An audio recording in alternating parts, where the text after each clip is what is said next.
तुम्ही फक्त शॅम्पू मध्ये ही एक पांढरी गोष्ट टाका आणि तुमच्या घरातील सगळ्यात मोठी समस्या याने दूर होणार आहे. आपल्या सगळ्यांच्या घरामध्ये एवढे कॉकरोचेस होतात ना मंडळी, पण तुम्हाला दररोज असा रिझल्ट बघायला मिळणार आहे. पण आता पावसाळा चालू आहे तर त्यासोबत ह्या पाली सुद्धा आपल्या घरामध्ये येतात. तेच बरोबर किडे खाण्यासाठी माशा खूप होतात. झुरळ तर आपल्या घरचे आता पाहुणेच झालेले आहेत. मग अशा वेळेस यांचा कायमचा नायनाट करण्यासाठीचा ही जबरदस्त असा हॅक मी तुमच्यासोबत शेअर करणार आहे. कोणताही उशीर न करता आजच्या या व्हिडिओला सुरुवात करूया. नमस्कार, मी प्राजक्ता तुमच्या सर्वांचं आजच्या एका नवीन व्हिडिओमध्ये खूप सारं स्वागत करते आहे. तर सगळ्यात प्रथम आपण यामध्ये जेही भांडे वापरणार आहोत असे भांडे घ्यायचे जे आपण किचनमध्ये बिलकुलच वापरत नाही आहोत. आपल्या घरामध्ये असे तुटके मुटके भांडे म्हणा किंवा आपण खूप जास्त वापरलेले आहेत त्यामुळे ते तुटलेले आहेत किंवा त्याला चिरा पडलेले आहेत असे भांडे असतातच. तर आपल्या सगळ्यांच्या घरामध्ये कॉकरोचेस पाली या कॉमनली आहेत आणि या खरंच आपल्या घरातून निघणं खूप गरजेचं आहे. कारण घरामध्ये लहान मुलं असतात, अन्न शिजवावं लागतं. मग अशा वेळेस आपल्याकडे असं कटोरा प्लेट जी असली त्यामध्ये तुम्हाला हे बनवायचं आहे. त्यामध्ये आपल्याला जो शॅम्पू तुम्ही वापरता तो शॅम्पू तुम्हाला टाकायचा आहे. जो तुम्ही वापरत असणार तो टाका. त्यानंतर त्यामध्ये तुम्हाला टाकायचा आहे 1 चमचा भरून बेकिंग सोडा आणि हे मिक्स करायचं आहे. आता हा बेकिंग सोडा लगभग याला एक्सपायर झालेला आहे, पण म्हटलं का फेकावा, आपण याच्यासाठी वापर करूयात. म्हणून याची रिॲक्शन या शॅम्पू सोबत होत नाहीये बघा. पण जेव्हा तुम्ही यामध्ये बेकिंग सोडा टाकता तेव्हा हे सोल्युशन पूर्ण फसफसायला लागतं आणि हे आपल्याला अशा पद्धतीने मिक्स करायचं आहे. बेकिंग सोडा आपल्याला 1 चमचा घ्यायचा आणि शॅम्पू सुद्धा आपल्याला पोह्याचा जो चमचा असतो त्यानेच 1 चमचा घ्यायचा. त्यानंतर 1 चमचाच आपल्याला यामध्ये टाकायचं आहे जे अँटीसेप्टिक लिक्विड तुम्ही तुमच्या घरामध्ये वापरत असणार ते. लक्षात घ्या, घरामध्ये पावसाळ्यामुळे खूप माशा सुद्धा होतात. त्यामुळे जेव्हा तुम्ही फरशी पुसता तेव्हा सुद्धा त्यामध्ये लिक्विड डेटॉल किंवा जे अँटीसेप्टिक लिक्विड तुम्ही वापरता ते टाकायचं आहे, जेणेकरून आपल्या घरामध्ये माशा होत नाही. कारण थोडाही अन्नाचा कण जर घरामध्ये पडलेला असेल तर लगेच माशा येतात. त्यामुळे लहान मुलं असेल तर आपलं घर हे हायजेनिक राहणं खूप गरजेचं आहे. व्यवस्थितरित्या आपल्याला हे मिक्स करून घ्यायचं आहे आणि पावसाळ्यामध्ये अंघोळ करत असताना सुद्धा लिक्विड डेटॉलचा नक्कीच वापर करावा. त्यामुळे आपल्याला फंगल इन्फेक्शन वगैरे सुद्धा या पावसाळ्यामुळे होत नाही. कारण आपले कपडे जे आहेत ते अगदी उन्हाळ्यामध्ये जसे कडक सुकतात तसे सुकत नाही. त्यामुळे या छोट्या छोट्या गोष्टी खूप इम्पॉर्टंट आहेत. त्यामुळे आपल्याला कसल्याही प्रकारचं इन्फेक्शन होऊ नये या पावसाळ्यामुळे. त्यामुळे आपल्याला काळजी सुद्धा आपली घ्यायची आहे. कपडे धुत असताना सुद्धा अँटीसेप्टिक लिक्विडचा वापर करायचा. त्यामुळे आपल्याला कसलंही इन्फेक्शन होणार नाही. आता जे आपण लिक्विड बनवलं ते आपल्याला साईडला ठेवायचंय. तुमच्या घरामध्ये एखादा सडलेला कांदा असेल किंवा भाजीला अर्धा कांदा वापरला, अर्धा कांदा बाकी आहे, तोच कांदा घ्यायचा आहे आपल्याला. तर बघा माझ्याकडे आता हा छोटासा कांदा होता त्यामुळे मी तो कांदा घेतलेला आहे. आणि लक्षात घ्या, आपल्याला याची साल वगैरे काढून घ्यायची. या सालाचा सुद्धा नक्कीच वापर होतो. तो कसा, तर हे मी तुम्हाला ऑलरेडी शेअर केलेलं आहे, पण नक्कीच पुढे एखाद्या व्हिडिओमध्ये नक्की शेअर करणार आहे. आणि ही जी काही कांदा असतो त्यावरती बघा आता पावसाळ्यामुळे म्हणा किंवा एक अशी काळी कलरचं लेयर असते ती बुरशी असते बघा. तर जेव्हाही तुम्ही जेवण बनवता, भाजी वगैरे बनवता तेव्हा कांदा टाकत असताना कांद्याची साल काढल्यानंतर स्वच्छ असा धुवून घ्यावा. आपण आता याचा वापर जे आहे आपल्या पाल आणि झुरळ हे कसे जातील त्यासाठी करतो, त्यामुळे मी काय धुवून घेतलेला नाही आहे. त्यानंतर आपल्याला किसणी घ्यायची आणि किसून घ्यायचं आहे. यामध्ये मी जी प्लेट वापरली आहे, काचेचा बाउल वापरलेला आहे, किसणी वापरलेली आहे किंवा आता पुढे जे काही वापरणार आहे ते सगळं काही मी फक्त आणि फक्त हे हॅक शेअर करण्यासाठी किंवा हे हॅक जे आहे ते घरी करण्यासाठीच वापरते.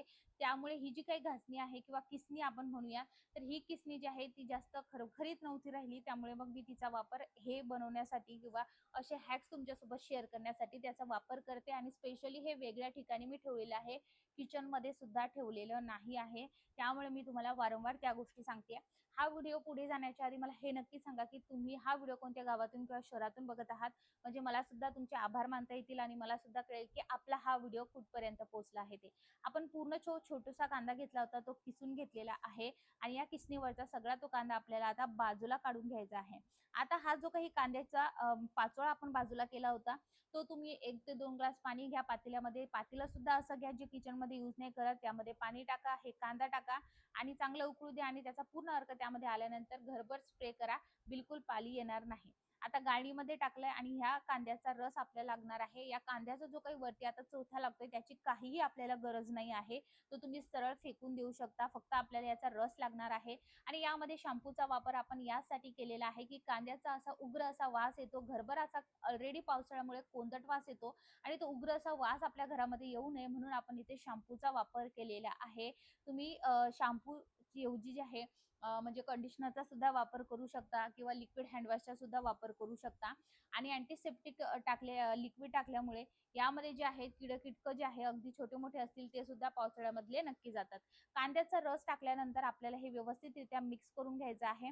मिक्स झाल्यानंतर त्यामध्ये टाकायचं आहे 1 चमचा मीठ. माझ्याकडे हे खडे मीठ होतं आणि मी एकदा केक बनवला होता तर खाली खडे मीठची लेअर टाकली होती, त्यामुळे हे खडे मीठ काळं झालेलं आहे. नॉर्मल जे आपण मीठ वापरतो त्या मिठाचा आपल्याला इकडे वापर करायचा आहे. तुम्ही पिंक सॉल्ट वापरत असणार, पांढरं मीठ वापरत असणार, कोणतंही मीठ वापरत असणार, ते 1 चमचा आपल्याला यामध्ये टाकायचं आहे. कारण ते मीठ टाकल्यामुळे आपल्या घरामध्ये बिलकुलच मच्छर माशा सुद्धा होत नाही. त्यामुळे मिठाचा वापर आपल्याला या पावसाळ्यामध्ये अगदी फरशी पुसताना सुद्धा मिठाचा वापर नक्की करत जा. म्हणजे जेणेकरून तुमच्या घरामध्ये तुम्ही जेव्हा अँटीसेप्टिक लिक्विड सुद्धा टाकता तेव्हा सुद्धा त्याला बिलकुलच घरामध्ये माशा मच्छर होणार नाही. त्यानंतर आपल्याला यामध्ये टाकायचं आहे लाल तिखट. लाल तिखट आपण स्पेशली ही पालीसाठी टाकत आहोत.